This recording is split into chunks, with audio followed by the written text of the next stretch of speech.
And that's it until tomorrow. So by the time I'm go to bed, I must warn you though, once you start eating this type of food, you will not have the luxury of deciding when you go to the bathroom. Okay? So you have to plan for this. I fly into South America and do a lot of missionary work. And I flew there once, and I usually, if you want me to do a missionary work for you, the first thing you have to do is find out when the fruits are ripe. A guy came, planned everything for me to come in the winter. I said, sorry brother, I don't care what's happening over there. You can only come to your country if the fruits are ripe. So when I go somewhere, one I flew into a little place called San Luis Potosi. San Luis Potosi, they had nesberry, guava, mangoes, guayaba. I mean, you name it, and they had it. And I had a feast. I went there, and the lady that I stayed with, she prepared this wonderful vegetarian, because they told her what I ate. And I said, ma'am, I'm so sorry to disappoint you, but I'm going to eat today, but I don't want anything else to eat again until I leave. She said, you're not going to eat, sir? No vas a comer nada? So I explained to her, just show me where you can find the market. And right next to the market was this place of organic fruits. And I bought. Yolanda, my daughter, was a doctor in Harvard. We went together. And we're on our way back. I had about 6 mangoes left. Some nesberries, some sweet swap. I don't know what you call it in the Philippines. But these fruits, what do you call it? Sweet swap. Anybody know the translation? Guayabana. Okay? Whatever. Sugar apple. All of that was there, and I had this left over. So I said to myself, you know, I'm flying back into Dallas, Fort Worth. I'm not going to see any of these. I'm not leaving any. So I ate all the mangoes, all the nesberry, everything. And then we flew 4 little Cessnas. And these Cessnas, they don't have any bathroom. And like a good father, I said to Yolanda, you need to use the bathroom before you leave because there's no bathroom on this plane. So Yolanda went and used the bathroom. And I went and I used the bathroom. Last thing, I got on this plane, and we have to fly in, we clear customs in El Paso.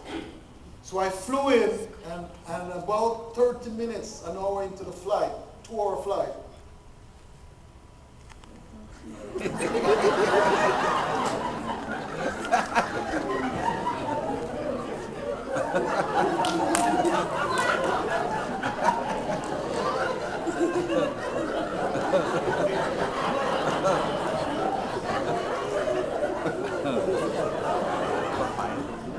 I never felt that bad in my entire life.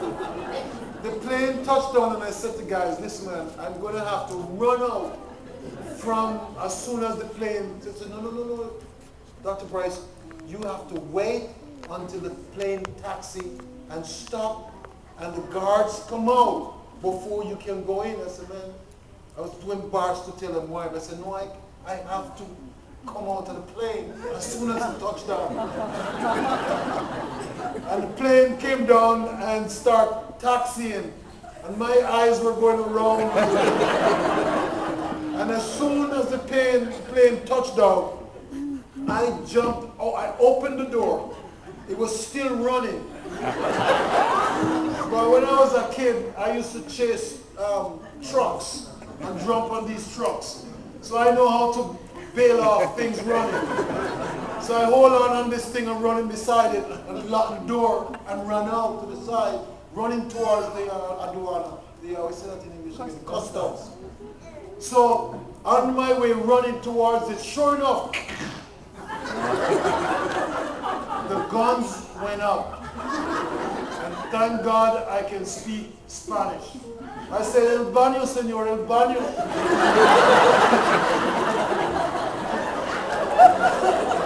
And the guys put down the gun and laughed and said, go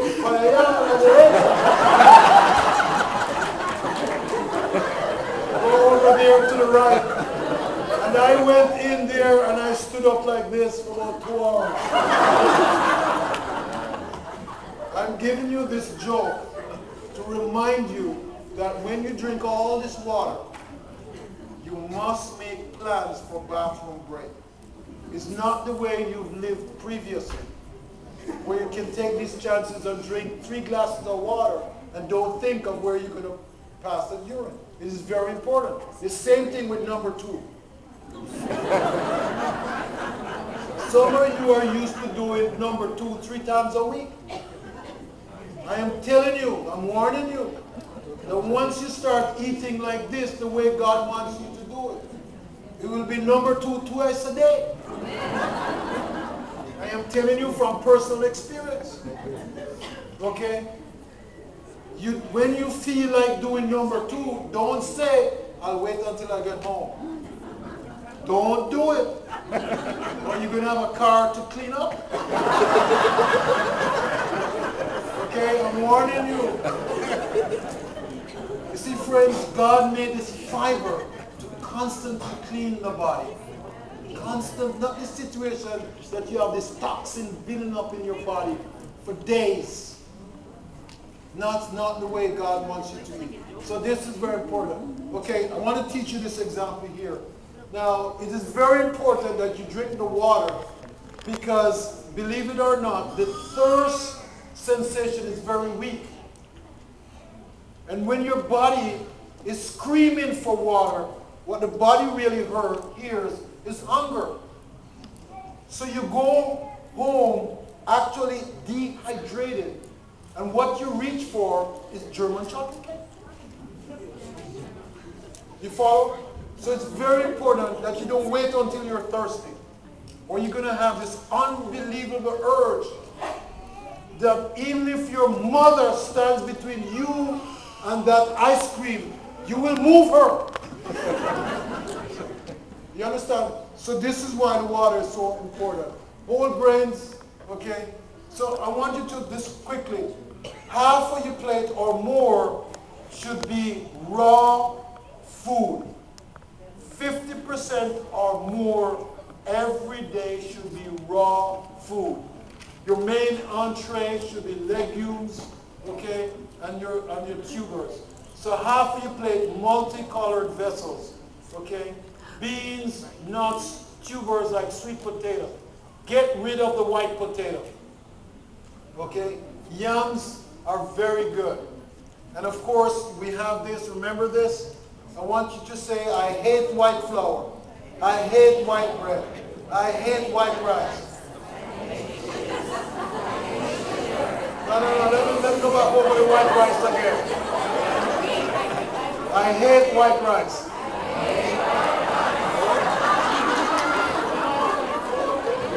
Okay? You have to say it with a passion because you grew up loving it. There's a lot of emotion and memories from the Philippines, from Mexico, from Jamaica with this white rice. And you have to reverse that emotion. So you have to keep saying it to yourself. After a while, you're going to look at that white rice and your feet start wiggling like a worm. You feel nauseated looking at that white rice. That's how I feel right now. Honestly, I grew up on white rice.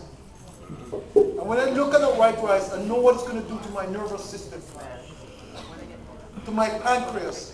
I literally hate it right now.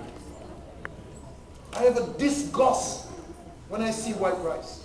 Whenever I see it on somebody's table, I know that person is heading to either the hospital, the doctor, disability somehow. Okay? Morbid obesity around the corner. Right? So you got to say these things. Let me say a little bit about sleep. Eat nothing after 5 p.m. The liver needs to work while you're sleeping. Okay? Let me say that again. The liver needs to work while you're sleeping. There's an unbelievable orchestra combination going between your brain and the liver. I wish I had time. I lecture on this for sometimes 2 hours. Just this alone. This slide alone. Okay? So I'm just introducing the concept to you. Your brain goes through these sleep circuits, and it's very important that you need 7 to 8 hours, not 9, not 10, not 6, not 5. Studies have been shown that if you sleep less than 7 to 8 hours, your death rate goes up. If you sleep more than 7 to 8 hours, your death rate goes up. I'm not kidding you. Now this doesn't apply to children, pregnant women, teenagers. That's different. I'm talking about just the adult population. All right? So it is very important. Why do you think babies sleep so much? Huh? Here's why. Take a minute to understand this slide. I want to show you because this is one thing that you need to understand. This is 6 a.m. in the morning. This is 6 p.m. And what's this? Guys, what's this like? 6 a.m., what's this? All right, so this is 12 hours of daylight, 12 hours of night. Are you with me? I hear this is the most educated church outside of a university population. So I want you to come along with me, okay? These are hormonal levels that a very low rate of melatonin during the day. And what happens early at night? There's a surge. Okay? Early night is a surge of melatonin if you're asleep. The same thing with cortisol. The cortisol level is very high in the morning. You want to get your cholesterol in when your cortisol level is very high. That's when you need to get your calories on board.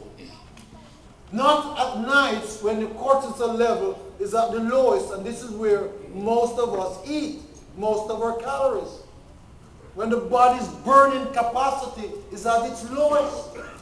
It's like starting with a factory of 100 workers, 6 o'clock in the morning.